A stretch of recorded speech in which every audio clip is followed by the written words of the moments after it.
श्रद्धा विश्वास ॿई अलॻि अलॻि थींदा अथव भाई, हिननि खे हिकु न सम्झिजो कॾहिं बि। श्रद्धा विश्वास ॿई अलॻि अलॻि शयूं अथव। ज़रूरी न आहे कि जेको माण्हू श्रद्धा रखे त हुनखे विश्वास बि हुजे, पर इहा पक्की ॻाल्हि आहे जेको विश्वास रखंदो आहे यानी हुनजी श्रद्धा बि पक्की आहे। पर श्रद्धा विश्वास ॿई अलॻि शयूं अथव।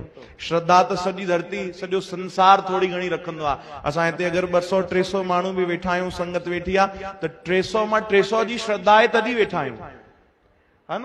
पर 300 मां 300 माण्हुनि जी 300 संगत जो विश्वास ओड़ो थोरी हूंदो असांजो। कंहिंजो थोड़ो वधीक हूंदो, कंहिंजो थोड़ो घटि बि हूंदो।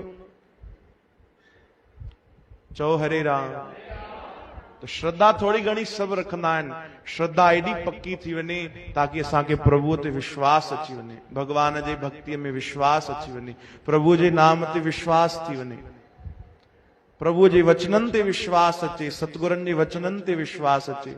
मुरारी बापू जन खां कंहिं पुछियो कि श्रद्धा ऐं विश्वास में छा फ़र्क़ु आहे, काथे श्रद्धा रखजे, काथे विश्वास रखजे। ॾाढो उन्हनि सुंदर जवाब ॾिनो। चयूं भाई, गुरुअ जे चरणनि ते असांजी श्रद्धा हुजे ऐं गुरुअ जे वचननि ते असांजो विश्वास हुजे त सेवक जो बेड़ो पार आहे। चओ हरे राम। जेके उहे वचन चवनि था उनखे विश्वास करे मने।